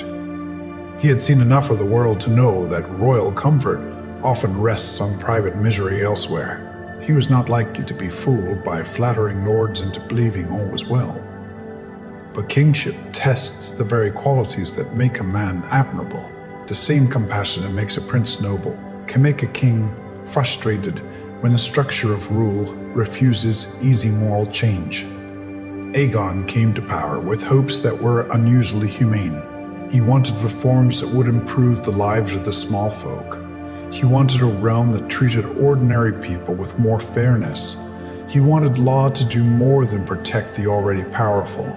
This set him on a collision course with the very nobles whose support a king must have to rule peacefully. Here we see the central tension of his reign. Aegon had the will to help the weak, but he ruled in a system built to protect the strong. His crown gave him status, but not unlimited force. The dragons were gone. The fear that once made Targaryens unquestioned was gone too. He had to persuade, pressure, negotiate, and endure opposition. That is a much slower and more painful way to change a kingdom. The dream of reform. Aegon V is one of the most morally moving kings in Targaryen history, because he genuinely tried to use royal power for the benefit of common people. This may sound basic, but in the world of Westeros, it was radical enough to make enemies everywhere. Lords did not enjoy limits on how they could treat the people who lived and labored on their lands. Every small protection for the poor looked to the powerful like a theft from ancient right. So Aegon struggled. He pushed reforms. He faced resistance. He had some successes, but every gain carried a cost. Without dragons, his decrees could not blaze through opposition. He had to rely on the same noble structure he was trying to restrain. This is the tragedy at the heart of all benevolent feudal rule. A good king still sits at the top of a bad shape. He can soften its edges, but unless he can transform the shape itself, the suffering underneath continues. Aegon felt this failure deeply. He had known too much of ordinary life to shrug it off. He could imagine the winter huts, the bad harvests, the hard landlords, the peasants with no recourse because he had once traveled close enough to such lives to see them clearly. Each compromise must have tasted bitter to him. Each retreat from reform must have felt like a small betrayal of the boy he had been. The realm also rose in unrest during his reign. in part because any change in the old balance of power creates fear. He was a king trying to pull history one way while the weight of custom dragged the other. That strain wore him down, yet it also makes him admirable. He did not simply enjoy the throne and call the world good enough. He saw the pain built into the system and tried, however imperfectly, to answer it. One of the bitterest twists in Aegon's life is that his own children reflected him back to himself in a way that damaged his rule. Wanting to strengthen political support for his reforms, he arranged important marriages with them with great houses. These alliances would have helped steady the crown and gathered more noble backing for the changes he wanted. On paper, it was sound policy, but children are not paper, and Aegon's children had inherited the stubborn blood of both their father and their mother, Baitha Blackwood. They resisted. They chose love, private loyalty, or personal desire over duty. Prince Duncan gave up his place as heir for Jenny of Oldstones. Jaehaerys and Shera chose each other rather than the matches meant to bind other houses. Again and again, carefully laid plans came apart. The irony is painful. Aegon himself had once benefited from being allowed a life close to human feeling rather than pure royal stiffness. He understood the heart, yet as king, he needed his children not to follow it so freely. He was trapped between sympathy and necessity. As a father, he could not fail to understand them. As a king, he could not afford their choices. This damaged him politically, but it also must have damaged him emotionally. He loved them. Yet each act of romantic defiance weakened the reforms he hoped would help thousands of other families across the realm. Private love and public duty pulled against one another, and Aegon stood in the middle being torn. There is no simple villain in that conflict. That is why it feels so tragic. Everyone is understandable, and still the damage is real.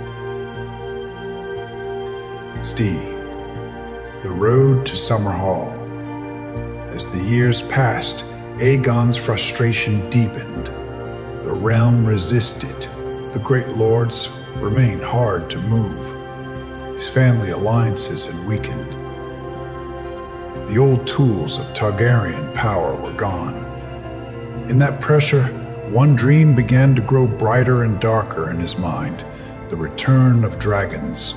To modern ears inside the story, this may sound like madness, but in the logic of Targaryen history, it carried terrible sense. Dragons had once made the family able to impose new realities on the world. Without them, a king like Aegon had to beg, bargain, and yield. With them, he could command. If his reforms needed force to survive, perhaps only dragons could supply that force. Thus, a dream of justice began to tangle with a dream of fire. This is why Summerhall is so haunting. It was not just a foolish attempt at magic. It was the last desperate reach of a king who wanted enough power to do the good he believed necessary. He gathered dragon eggs. He turned to rites and hopes too dangerous to control. The old castle of Summerhall, meant for warmth and beauty, became the place where hope and doom would meet in flame. When the fire came, it consumed more than walls. It consumed Aegon, Prince Duncan, Sir Duncan the Tall, and others caught in the tragedy. Yet even there, amid disaster, a child was born, Prince Rhaegar. As so often in Targaryen history, birth and death were braided together. One dream ended in ash, while another life entered the world. It is difficult to imagine a more fitting final note for this house. The king who burned for hope, Aegon's death at Summerhall fixes his whole life in a sad light. He began as a boy who would walk the roads with common men. He became a king who tried to help common people. He ended as an old ruler so frustrated by the limits of law and politics that he reached for dragons and died in the fire. This is not the story of a tyrant destroyed by ambition alone. It is the story of a reformer undone by desperation. That matters because it changes how we judge him. Some kings fall because they love power too much. Aegon seems to have reached too far because he believed power was needed for mercy. That does not excuse the catastrophe, but it makes it tragic rather than merely foolish. He was a kind man trapped in a cruel structure, and in trying to find one last way around that structure, he stepped into ruin. His story is also deeply tied to memory, because he carries the warmth of Egg even at the end. Readers remember the young squire beside Dunk, full of pride and tenderness and sparks of temper. To watch that boy become the king at Summerhall is to feel the full weight of time. The child becomes the ruler. The hope becomes the burden. The fire becomes the tomb. Yet he should not be remembered only for his final failure. He should be remembered for having wanted more justice than the age easily allowed. In a world that trained kings to care first for noble privilege, Aegon tried to care for the many.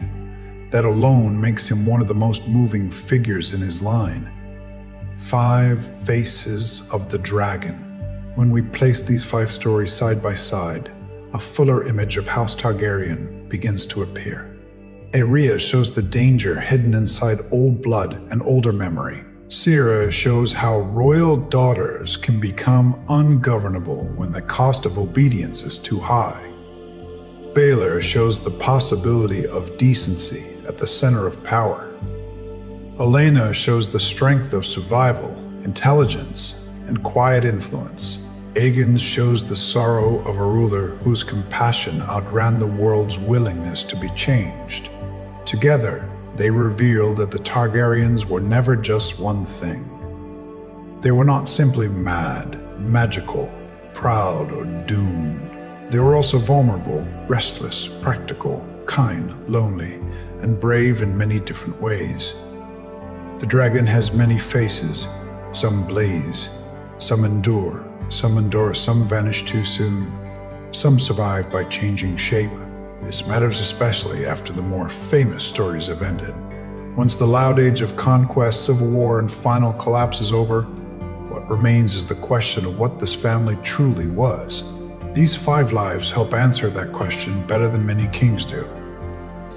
They show the house at human scale, not only on the throne, but in bedrooms, ships, ledger rooms, exile houses, tourney fields, and lonely towers.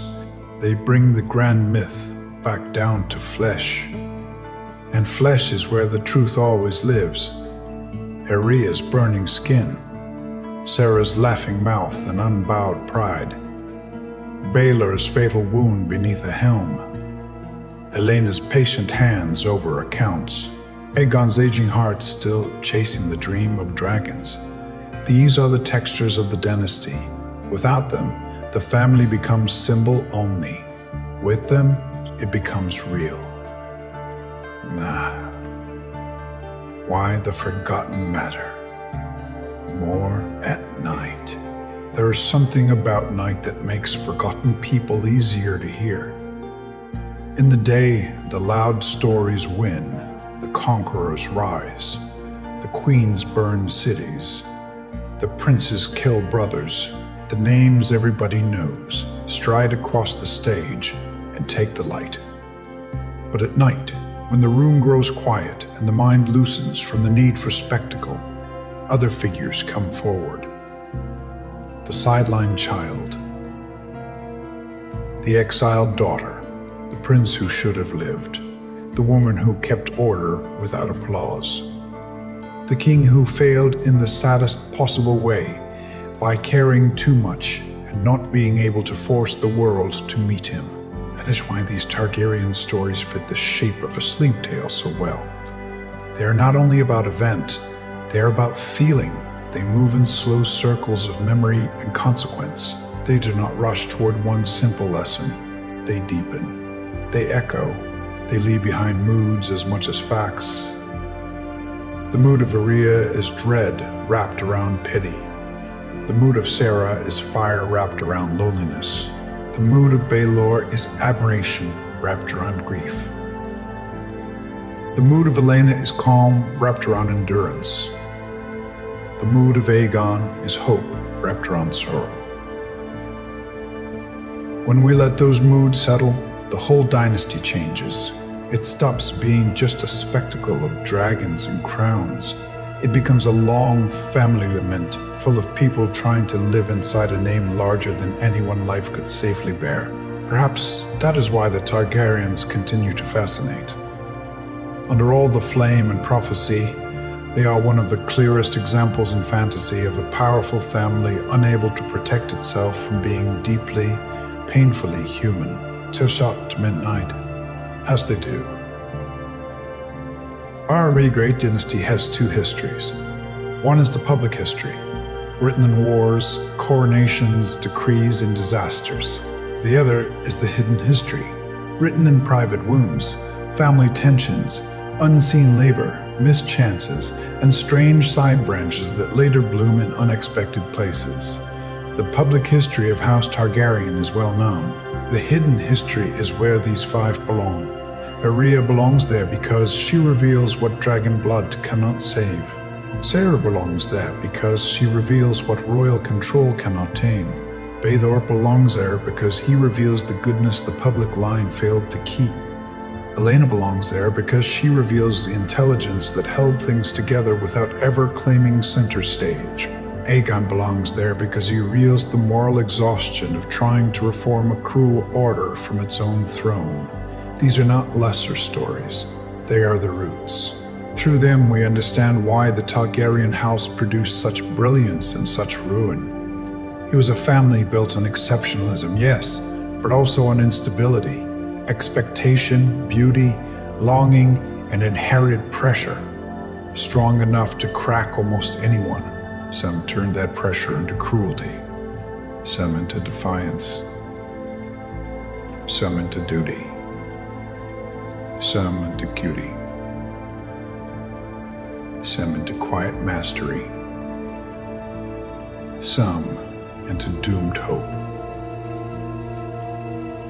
The house beneath the house is the place where all those reactions live, is the true private architecture of the dragon line.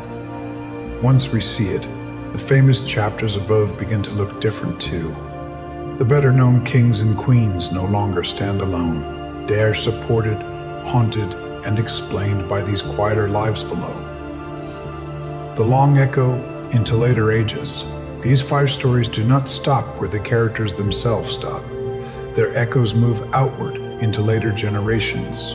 Arya's terror darkens the idea of Valyria forever, feeding the fear that some lost powers are not meant to return. Sarah's refusal lives on in every later Targaryen daughter who resists being treated only as a political bridge. Baethor's memory shapes how people judge the rulers who come after him.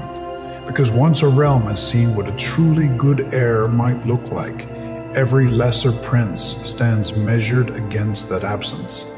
Elena's descendants and sidelines carried dragon blood into strange futures, showing that dynasties spread more widely than their official records admit. Aegon's tragedy at Summerhall sets the stage for the birth of Rhaegar, and for the final convulsions of the Targaryen line, centuries after the dragons first died. This is one reason the untold stories matter so much. They are not isolated curiosities. They are living threads woven into the greater tapestry. Cut them away, and many later events lose their depth. Keep them, and the whole history gains richer shadows and brighter points of contrast. For those who came after, the legends of these five would have moved in different ways. Some would hear Arya and think of fear. Some would hear Sarah and think of scandal. Some would hear Baelor and sigh over what was lost. Some would hear Elena and barely notice the power hidden in her name. Some would hear Aegon and think first of Summerhall's fire. But when we gather the five together, a better truth appears. All of them, in their own ways, were trying to live honestly inside a house that was never easy to inhabit. 9. The gentle end of the telling. And now, As the tale draws long and the night grows deeper, we can step back once more and look at the whole road we have taken. We began with the thought that after the famous end, other voices still remained. We followed those voices into chambers of sorrow, rebellion, honor, endurance, and hope. We watched a little girl carried by the oldest dragon to the ruins of a world no child should ever see. We watched a proud princess tear herself free from the grip of family judgment and make another life across the sea. We watched a prince prove by deed that justice can matter more than blood, only to be cut down before his goodness could become a reign. We watched a caged royal daughter grow into one of the most capable and overlooked women of her age. We watched a robe-worn boy become a king who loved the people too much to be satisfied with the world as he found it, and who died in the fire of his final impossible hope. If there's one final lesson in all this, it may be that the greatest houses are not undone only by war. They are shaped, thinned, deepened, and sometimes redeemed by the hidden lives inside them. The throne matters. The dragons matter, but so do the lowly children, the difficult daughters, the quiet women, the good princes, and the kings who fail for reasons that break the heart rather than harden it. So let the torches sink lower now. Let the stone halls of Dragonstone and the Red Keep fade back into shadow. Let the sea wash softly against the memory of distant Lissay. Let Ashford Meadow fall silent under moonlight. Let the books of coin close in Elena's careful hands. Let Summerhall glow once more in the distance and then become ash in the dark. The dragon's story goes on, but tonight we leave it here, not with a roar, but with a hush, because sometimes the truest way to remember a great and wounded house is not to shout its glory, but to sit quietly beside its forgotten flames until they tell us who it really was. If you want, I can now continue again with part 3 and make it even longer in the exact same format, so the full script grows toward a complete multi-part 15,000 plus word sleep documentary.